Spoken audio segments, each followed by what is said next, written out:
the great conservative movement of America and of our time.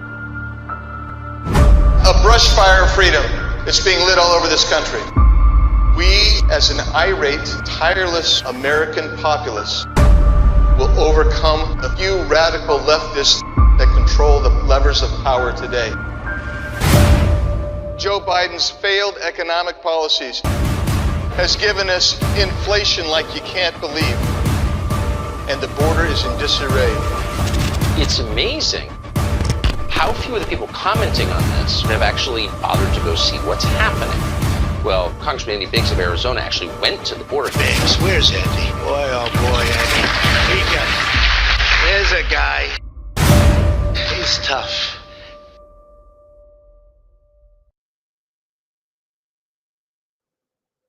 Hello, everyone. Welcome back to another one of my semi-regular podcasts. I'm delighted to have with me as a guest Ben Bergquam. My name's Andy Biggs from Arizona's 5th Congressional District. And Ben, you and I have been down to the border together. And also, we may have lost Ben. Oh, we got you still. Okay. Ben and I have been to the border together. We've also been to the border many times separately. And we're going to talk border today. It's one of the top issues in this year's election cycle. It's one of the top issues always around this country. And I will just tell you, Ben is one of the busiest guys I know. He's all over the place. But I'm glad he found time for us. And Ben, to start, I want to show a video that you took recently down on the Arizona-Mexico border. Is that okay with you? Yeah, absolutely. And great to be with you as always, sir. Thanks. Cassie Ray, will you put that up, please?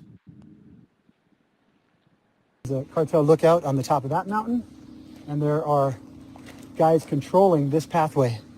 This is the pathway, and there are cartel members at the bottom of this hill controlling that. They control the high ground, and they control these bottlenecks. Everybody who comes through here is either paying or working for the cartels. Right there, guys. I had to fly over there and see it. Right there. These guys are just waiting. They're going to be coming over. You got the cartel scout, you got the lookout in the red shirt, and you got the camouflage guys right there. It's all connected. So if one route doesn't work, they move to the next one, and they're going to be coming right down here, right through this wash. Unbelievable. Unbelievable, guys. All right there. Cartel operations right in your face. Look at that, guys. Yep, there they are. Look at that guy running back in there. Probably going to get his gun. You got the other guys over there. Major operation. Sinaloa Cartel. Major operation right here. Yeah, Ben, tell us where that is, where that's located. That's, if I'm not mistaken, down near Sassabee.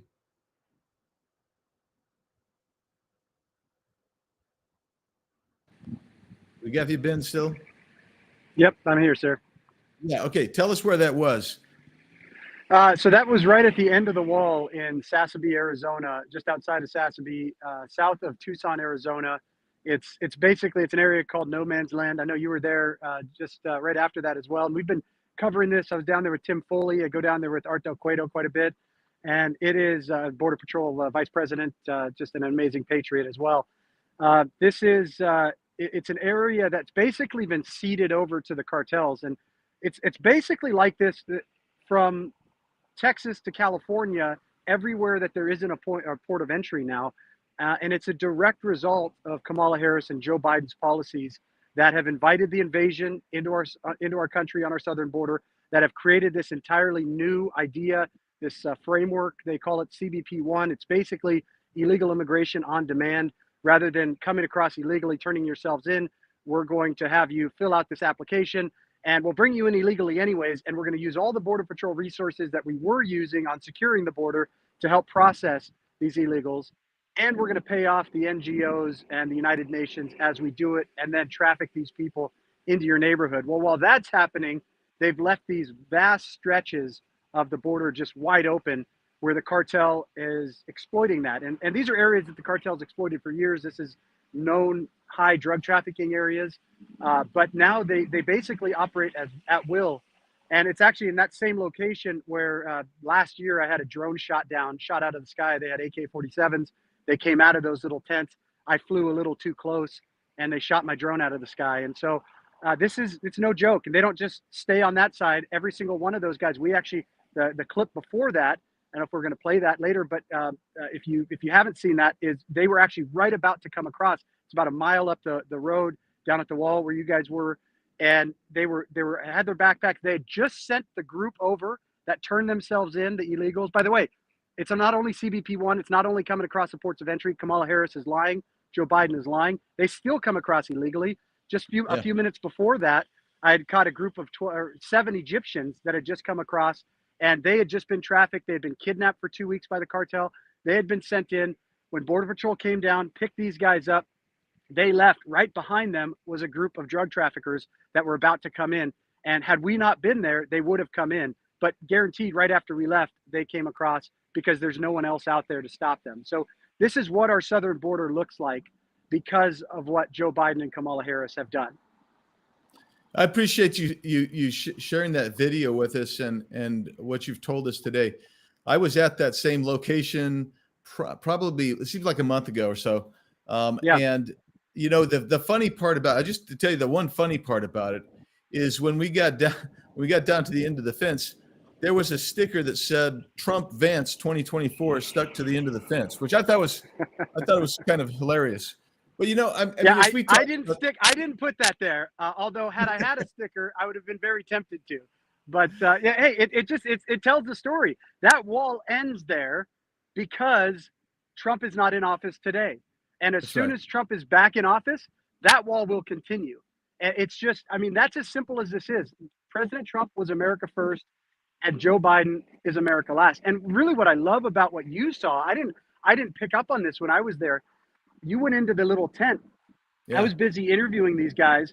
And what was crazy to me in your footage was they actually had guidance, direction from the NGOs, from this group. There's a couple different ones. One's called No More Deaths. They're an anti-American leftist organization that's partially funded by Pima County, that operates under the Universalist Unitarian Church out of Tucson. They're a group that's down there. And then there's another group, they call them humanitarians, that operates out of Green Valley. They're out of the Lutheran Church, the Good Shepherd Lutheran Church down there. And your video, when I saw that, I was like, oh my gosh, this is direct aiding and abetting. They write on these in multiple different languages when Border Patrol comes, what to do, how to operate. And the part of that video, I think that's really striking to me that Americans need to see. If you guys haven't seen it, you have to watch Congressman Biggs' video on this. It's not just direction for the illegals that are turning themselves in. It's direction for the cartel on when they can move their people, because they know that those are the only times that Border Patrol is coming to pick these people up. Yeah, that's exactly right. I'm glad you made that last point, because when you go down there and you're driving along the border road, which by the way is like a roller coaster, it's pretty amazing. Yeah. But you come to the end of the fence. We didn't see any agents, because there'd been a group of I think 120 or so down by on the other side of Sassabee that they had picked up, and so they were dealing with that. So there are no agents there the whole time we were driving along the border, and as we're down at the fence. And so I call these hobo encampments. I don't know what I should call them, but they're set up by NGOs, you know, and it's astounding. And when I was there, I know you were there, but so I'll give you another story. When I was there, of course, there was a family there, and they had a guy. They were all from El Salvador. They were up in the staging area, and one of the kids, a 14-year-old from them, came down to talk to us, and then a 17-year-old who came down. He was from Mexico, and as we talked to the 17-year-old, it became apparent he was the guide. He was the guide for that family. He was employed by the cartel. Right. And so it's just an amazing. Yeah, and you say that, you know, kind of in passing, but for people to understand, that's on U.S. sovereign soil. Right. This is a guide for the cartel who is operating at will, not afraid of you, and willing to come out here because he knows nothing's going to happen to him. And in fact, what we hear from Border Patrol now, because of this revolving door, they catch the guides all the time, and all they do is ship them back, and nothing is really done to them. They send them back over. Sometimes I was down in La Jolla, Texas, and they'll catch the same guide multiple times a day, and send them back across, and that guide will then just be used again to bring people across. There's nothing that's stopping them from doing this. And one thing to note, it's interesting you said El Salvador. When I was down in El Salvador about a year and a half ago, we went down there to see the work that Bukele had done to turn that country around. It's one of the few bright lights in Central America that's actually on the right track to turning their country around, to stopping the reason that people are leaving. They basically destroyed MS-13 and Barrio 18, the two major gangs that were controlling that country. And what we were told by the El Salvadorian officials, we met with the director of the Security Council down there. He said pretty much the only people that are leaving El Salvador now are people that were affiliated with MS-13 or their families were affiliated with MS-13, because there's really no reason to leave, in particular, not to leave illegally. There are still some people that are emigrating out that, run businesses that want to come to America or go somewhere else. But the ones that are coming illegally, the vast majority are people that are either being hunted by the government because they were a part of MS-13 or their family members were, and now they've lost that gravy train that the gangs were providing to them. And it's, that's just one of the untold stories of the tens of thousands of untold stories. We do our best at Law and Border and Real America's Voice to do it. And there are a few other networks that are doing it. But for the majority mainstream media out there, they aren't, I would even say they're not only derelict in their duty to expose and tell the truth, they are complicit in the invasion. And I'll give you one story as well. I was down in the Panama, the Darien Gap, down, we've done 4 trips across it. We've done one from Colombia with my partner, Oscar Blue Ramirez. We've done one from Colombia to Panama, and then we've done 3. We tried to do a reverse flow. We were in a gun battle with the Gulf Cartel, ended up having to come back out, get flown back out. In one of those trips, we went in a second time. We ended up getting rained out, and the flash flood almost took us out, found out that several people got killed in a mudslide right where we had been. Third time, we finally made it across. Well, when I was there, I went to one of the little encampments, the little indigenous villages that's right on the Panamanian coast.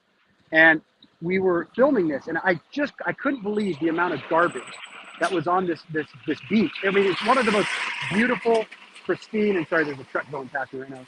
One of the most beautiful, pristine villages and beaches in the world. And for a stretch of over a mile, it is more trash than sand. And all of that trash comes from illegal aliens that are crossing the Darien Gap, and eventually flows down the rivers and out into the ocean and is pushed up by the tide onto this pristine beach. We found out from the people of that tribe and that village that New York Times had been there a week and a half before we had been there. Now, they've never gone across the Darien Gap. They'll go to one side or the other, but they were there. They witnessed the same environmental devastation that we witnessed, and they said zero about it. All they said was this is being driven by climate change and economic hardships by these people and violence in their countries. Did not acknowledge that the United Nations is behind it, did not acknowledge that children are raped, women are raped, repeatedly raped on their journey, and did not acknowledge that the same people that talk about climate change didn't acknowledge that one of the UNESCO World Heritage Sites, one of the few left virgin jungle rainforest, is being destroyed by their very own policy. So they're not just derelict, they are complicit in the destruction of not just America, but every country that's involved with this, and really the Western world at large. Yeah, they've spiked the story. I want to get into a couple things real quick.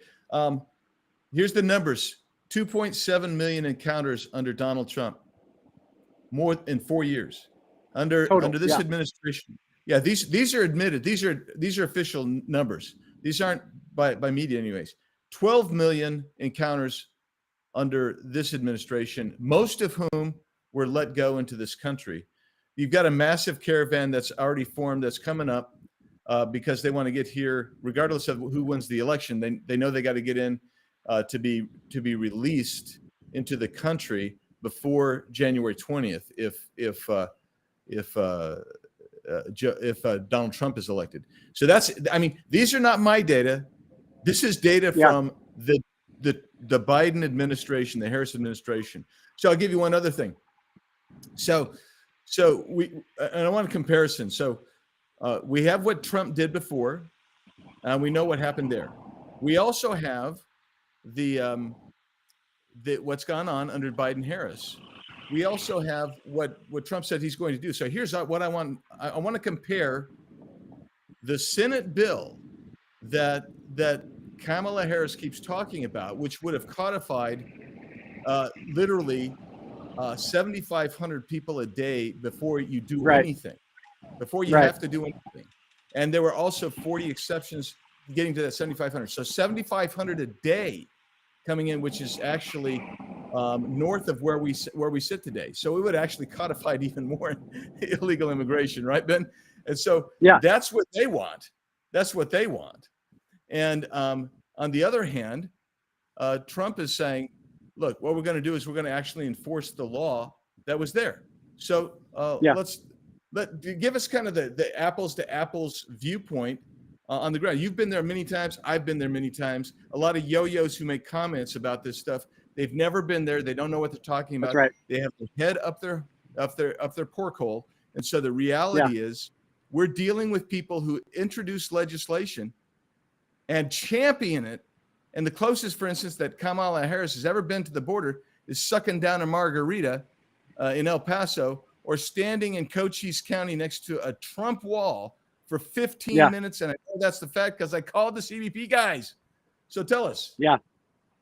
Well, first, to your first point, what's really scary is not the number that they acknowledge. It's the unknown number of gotaways that are in between that. So it's shocking. It's infuriating. It's national suicide, that number, that 12 million that they acknowledge that have come across, that they've allowed in, that are ravaging communities across America. You see it with Tren de Aragua in Aurora, and they're in Chicago, and they're in New York, and all over our country. We see what's happening in Springfield, Ohio. I was just up there just a couple weeks ago, where they've basically brought in 30,000 illegals from Haiti, mostly actually who had come in that were actually in Chile and Brazil, that came up because they heard the gravy train was coming.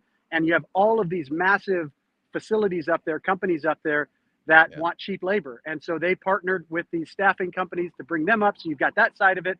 But the big number is the unknown gotaways. And just to give you another example of how devastating these policies are, before we get to the comparison of the bill, I was down, when you go from Lukeville, Arizona, Ajo, Arizona to Yuma, Arizona, that's a 100-mile stretch in between where the border goes there. That area used to be patrolled. There's actually a border patrol station out there. It's basically like a camp because it's so rural and remote. It's down this dirt road. Very few people even know where it's at. We drove that road and we drove past it, and it's completely shut down now. And I talked to Border Patrol. This was when Lukeville became that massive story. We broke that when tens of thousands of people were coming across because they stopped coming at Yuma because Joe Biden and Kamala Harris didn't like the visuals there. So they had the cartel move them to Sasabe and Sonoita and come across in Lukeville. And what the Border Patrol told me was those areas right now, any number that's being given to you by Border Patrol, by Secretary Mayorkas, or by this administration is total BS. They have no clue how many gotaways there are because those areas, hundreds of miles of our border, are completely unmanned now. And so what that means is the cartel is just sending as many people as they want every single day, moving through these areas. And these are the people that don't want to get caught. Now we know we've caught, ICE has let in, or Border Patrol has let in, this administration regime has let in. We just got those numbers. ICE released that because they're so sick of this. 13,000 murderers, 45,000 rapists, over 400,000 criminals that are on that list of knowns that we've allowed into our country. Imagine how those are the knowns. Imagine how bad that list is of the unknowns. And we're talking upwards of probably 2 to 4 million people that have come across in that same amount of time. And that's probably a conservative number. You know, President Trump talks about 20 million. I would say, based on the numbers that I've seen for Border Patrol, I would say it's somewhere between the 12 million that they say and 20 million that President Trump is saying. And it may be as much as 20 plus million. But that's the concern that everyone should have when we have, 200 plus known terror suspects that we've caught that turn themselves in. How many terror suspects do we have that haven't turned themselves in? And to get back to the point on the bill, that bill is absolute trash. Joe Biden called President Trump and his supporters garbage. That bill is garbage.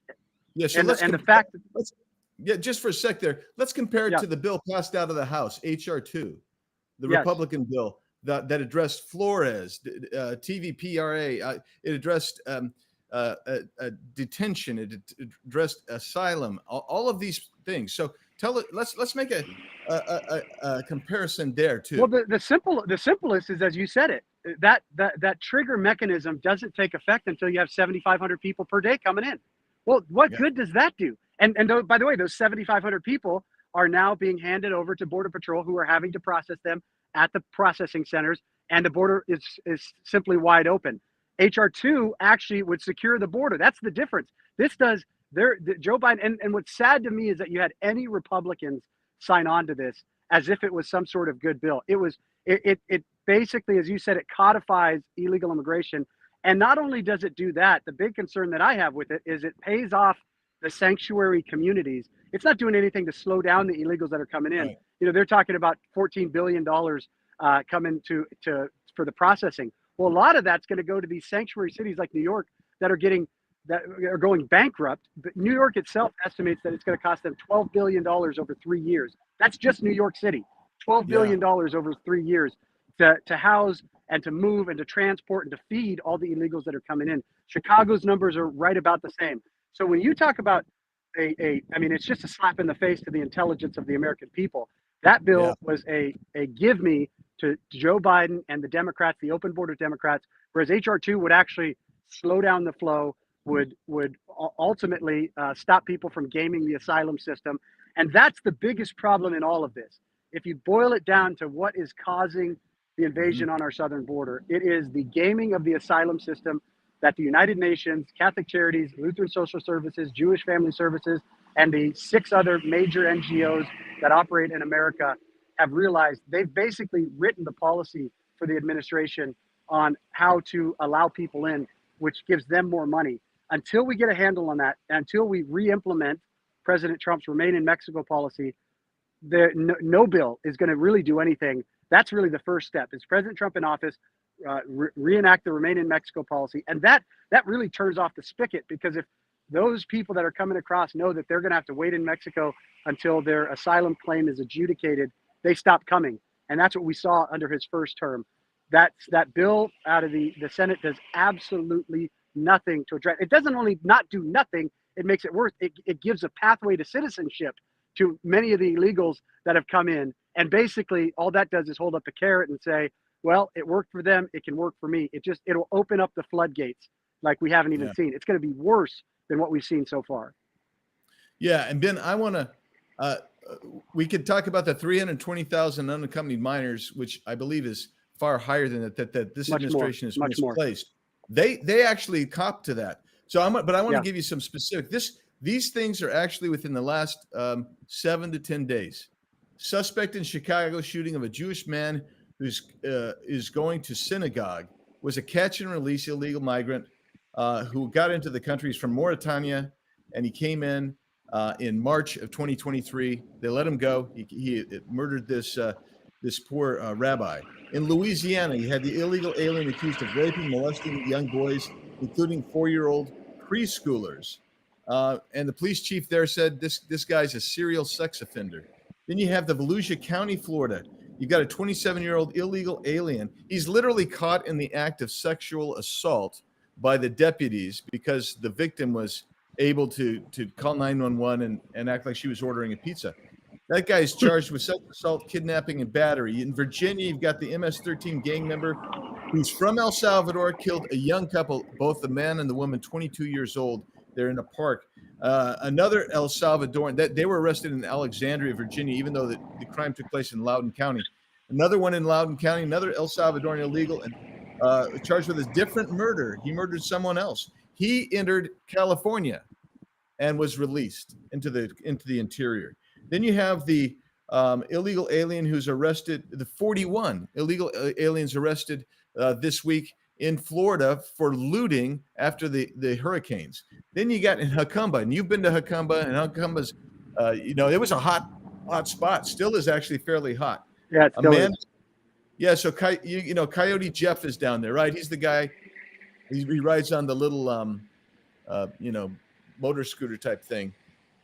He's assaulted by 6 men because he told them, "Hey, you got to stop crossing the border because everybody keeps crossing his land." So what happens as a result of that? He gets assaulted, and then later, his dogs are all poisoned. So I mean, this is what you see happening. This is just in the last week, and this is just some of the cases that are higher profile. This is some of the jurisdictions that actually acknowledge that acknowledge it. That's it. Yeah, but in California they don't acknowledge it. In New York they don't. That's right. And so it's astounding that you have some people who say, we like the Kamala Harris and the Joe Biden border policy. It's absolutely nutty to me. Yeah, it is. And a couple things on that. So, by the way, you had mentioned we get some lovers, some people on the left that come on this. And I would just challenge anybody who's watching this, if you disagree with anything that we're saying, go watch all 28 episodes of Law and Border, our show, and refute that. Refute the video evidence that we see. Now, in regard to the crimes, this is one of the things that pisses me off the most. You have these leftists. You have people like Gavin Newsom, who comes out and says, "Oh, crime's down in California, and illegal aliens commit less crimes." They won't even use that word. They'll just say migrants. They'll lump them all together, illegal and legal, commit less crimes. And the truth is, legal migrants actually commit less crimes. My wife, her family, they were legal immigrants. They escaped communism to come here from Laos.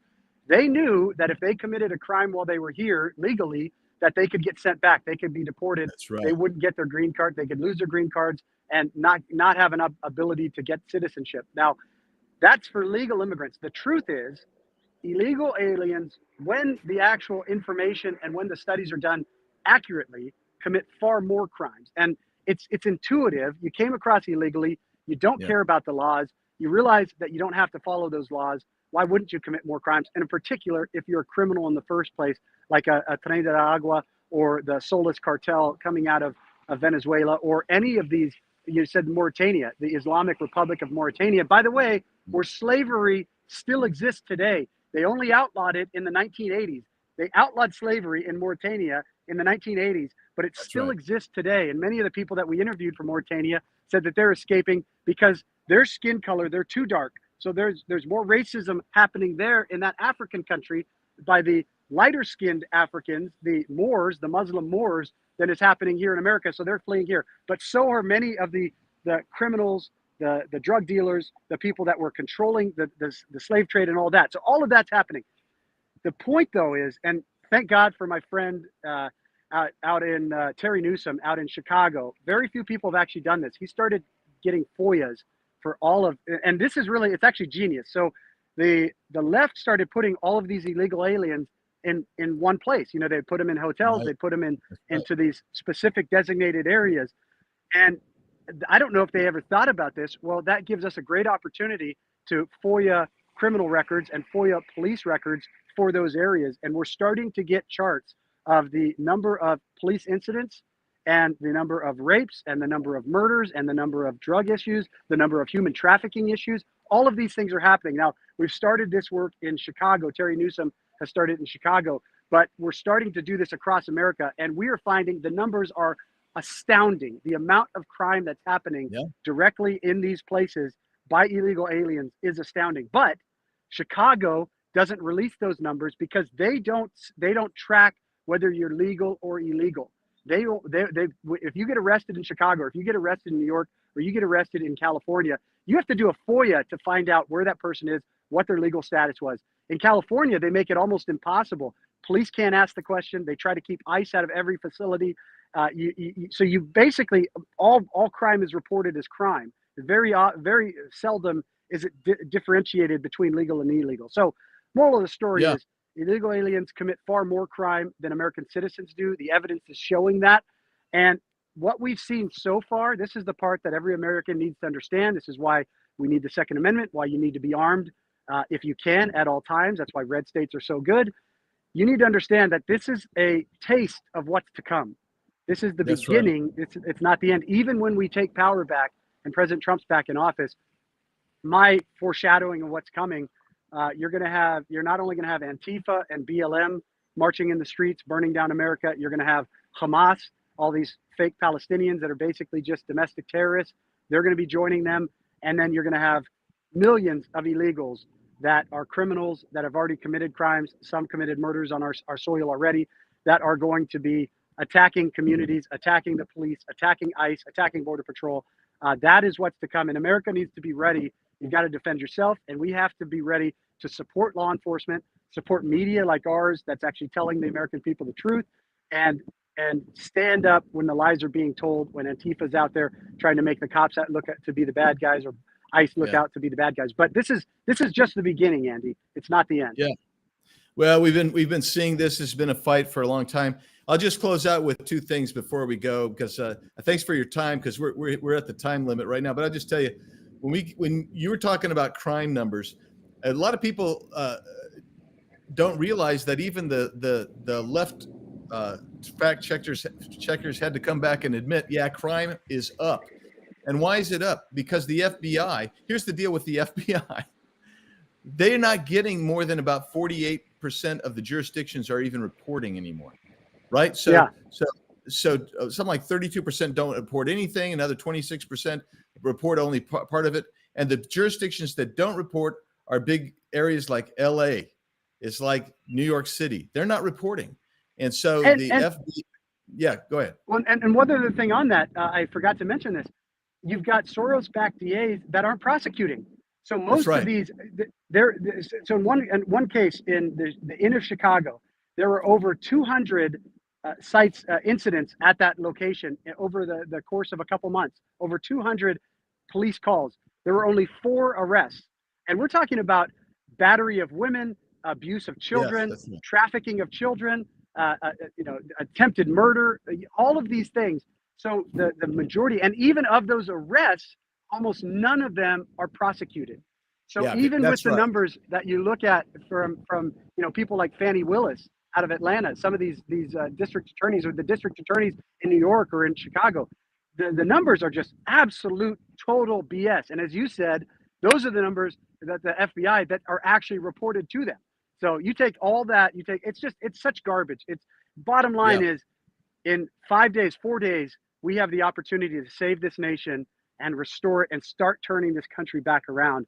That's it. We have to get President Trump back in there. We have to get fighters to join you, Congressman Biggs, and the other MAGA congressmen. We have to take back the House, or keep the House, but take it back with MAGA Republicans, take the Senate, and give our law enforcement, our justice system, the ability to actually restore the foundation of this nation.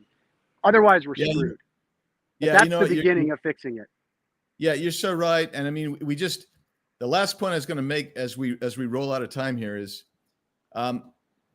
in the House Judiciary Committee itself, the director of ORR, and they're the ones that get the children, right? The unaccompanied minors, regardless whether they're 17 or whether they're 2 months old. She's the director, Robin Dunn Marcos. She literally answered the question because she was responding, because at the time the New York Times said that she had lost over 200,000, and then in the last year and a half she's added another 150,000 that she's lost. This I'm laughing to keep from getting angry, but Robin Dunn Marcos is the one who said under oath that they had lost all those children. They've copped to that. That's and so when the administration cops to something like that, you know it's more. And you know that there's a significant number of those kids that are going to human trafficking and sex trafficking, and that's the reality, and that's the fight we're in. Ben, you're doing a great job. Thanks for your reporting. Thanks for taking time out of your busy schedule today, and we'll do this again, because I think America needs to hear your voice on this. I know you get down there a lot. I get down there a lot. There are people who actually study these issues and know this stuff, and you're one of them. You're one of the good guys. You're a white hat. Thanks, Ben. We'll be back with you again soon. And with that, everybody, thanks for joining us today. Love the trolls and love the support and the love from those who write good things about us too. Make trolls cry again. Make trolls cry again. 2024. Baby. All right, man.